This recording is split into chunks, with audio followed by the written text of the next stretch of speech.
श्री राम नाम की बहुत सुंदर महिमा बता रहा हूँ। देखो ध्यान से सुनना।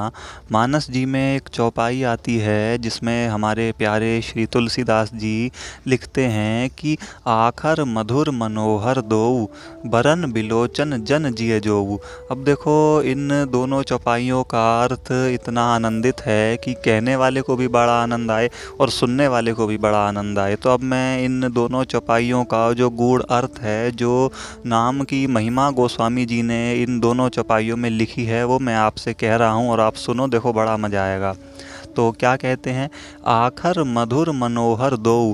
आखर कहते हैं अक्षरों को और दोऊ का मतलब होता है दो।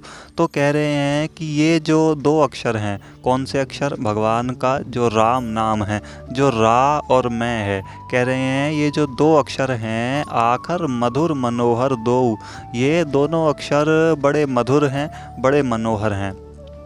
अब यहाँ पर मधुर कहने का भाव उनका ये है कि जो जिह्वा है उसको रस आने लगता है, मतलब उसको नाम ये मधुर लगने लगता है।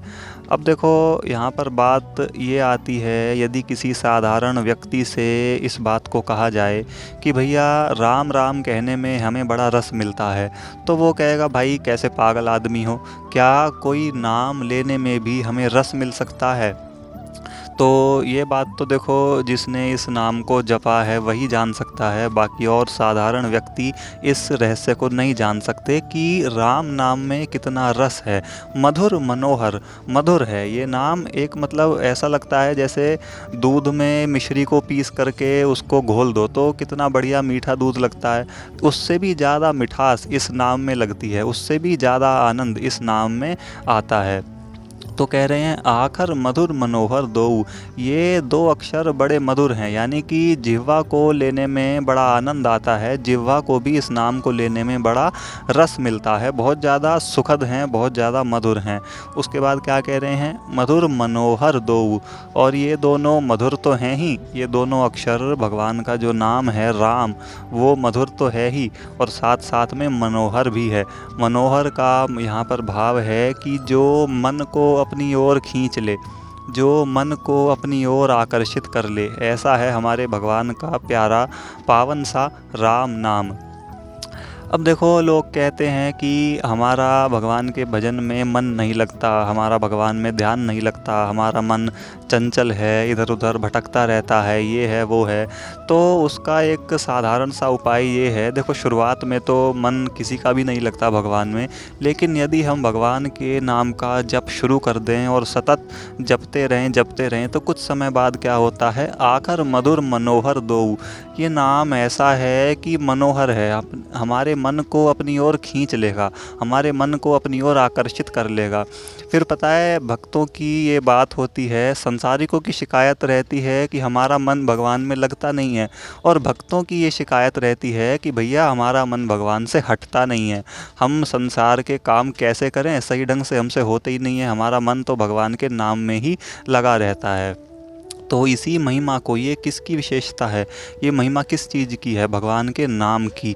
भगवान के नाम में जो अक्षर हैं उनकी महिमा गोस्वामी जी बता रहे हैं कि आखर मधुर मनोहर दोऊ, ये जो दो अक्षर हैं रा और मैं, ये इतने मधुर हैं कि जब हम लेते रहते हैं, नाम जपते रहते हैं तो मुख में एक अजीब सी मिठास उत्पन्न हो जाती है और मनोहर, और हमारे मन को जो है ये नाम जो है भगवान का, नाम के अक्षर आकर्षित कर लेते हैं, अपनी ओर खींच लेते हैं। और फिर जो ये साधारण लोगों की शिकायत रहती है कि हमारा मन भगवान की तरफ टिकता नहीं है, फिर ये बात बदल जाती है कि हमारा मन भगवान से हटता नहीं है। क्यों? क्योंकि भगवान के नाम में इतनी शक्ति है कि वो जीव के मन को अपने अंदर रमा लेते हैं, अपने अंदर मन को समा लेते हैं। तो ये तो हो गई पहली चौपाई, आखर मधुर मनोहर दोऊ।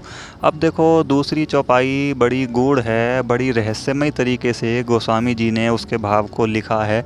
क्या है दूसरी चौपाई? बरन बिलोचन जन जिय जोऊ। अब देखो बरन का मतलब है यहाँ पर यही वाले दो वर्ण, यानी कि रा और मैं। बिलोचन, बिलोचन का मतलब होता है आँखें। अब देखो ध्यान से समझने वाली बात है, ध्यान से समझना, मैं भी अपना प्रयास करूंगा कि इस विषय को अच्छे से बताऊं। इंसान की सबसे श्रेष्ठ इंद्री कौन सी होती है? उसकी आँख। अब यदि बिना आँख का आदमी अंधा होता है, जिसका उसका कोई मतलब फ़ायदा नहीं है, उसे बाहरी ज्ञान ज़्यादा इतना कुछ हो नहीं पाता।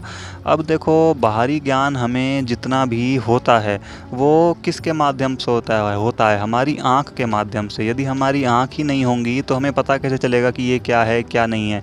ये मेरा हाथ है, मुझे पता कैसे चला? क्योंकि मुझे ये दिखा कि ये मेरा हाथ है। और किससे दिखा? मेरी आँख से।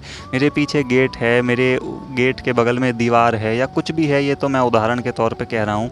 आप कुछ भी देखते हो, कुछ भी मतलब किसी भी चीज़ का हमें बाहरी ज्ञान होता है, वो किसके माध्यम से होता है? पहले हमारी आँख उस चीज़ को देखती है। यानी कि सांसारिक ज्ञान सारा का सारा, उसमें कुछ बचा नहीं है। हमारी पढ़ाई लिखाई, नौकरी, काम धंधा, किसी भी चीज़ में मतलब कि जन्म से लेकर के मृत्यु तक का जितना भी ज्ञान है, सांसारिक लौकिक बाहरी ज्ञान, वो सारा किसके ऊपर आधारित है? हमारी आँखों के ऊपर। यदि हमारी आँख नहीं होंगी तो ऐसा हो सकता है कि कोई और दूसरा बंदा हमें बताता रहे कि हाँ ये है, ये है, सिर्फ काम की चीज़ें। लेकिन वो आँख वाले व्यक्ति के जैसा संसार का जो मतलब संसार में रहने का मज़ा है, आनंद है, वो नहीं ले पाएगा। आँख वाले व्यक्ति का आनंद एक अलग ही होता है। तो यहाँ पर इसी भाव को गोस्वामी जी ने नाम की महिमा के ऊपर लिखा। क्या कह रहे हैं? बरन बिलोचन। अब देखो, हिंदी वर्णमाला में जो अक्षर होते हैं, कै ख ग घ वाले, सभी को पता होगा। हमारे शास्त्रों में, पुराणों में, वेदों में जितना भी सारा ज्ञान है, ज्ञान हम अर्जित करते हैं या ज्ञान हम कहते हैं या सुनते हैं, कुछ भी करते हैं, वो किन के माध्यम से करते हैं? हिंदी वर्णमाला के जो अक्षर हैं उन्हीं के माध्यम से।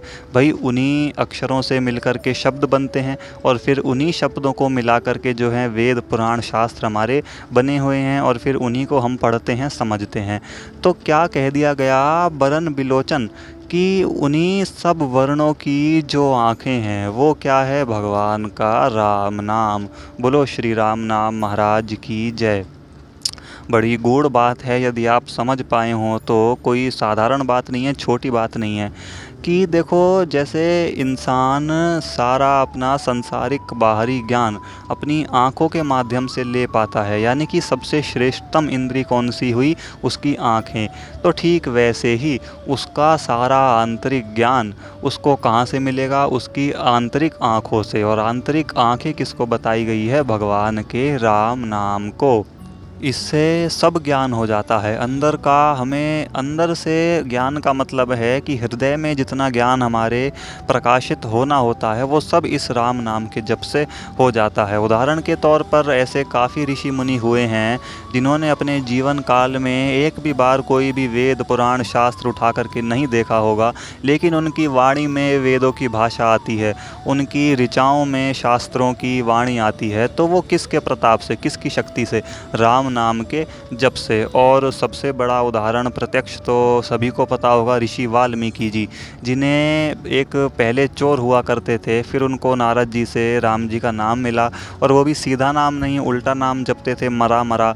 फिर इतना भयंकर ज्ञान अंदर प्रकाशित हुआ कि राम जी से पहले ही रामायण की रचना कर दी। तो ये किसका प्रताप है? राम नाम का।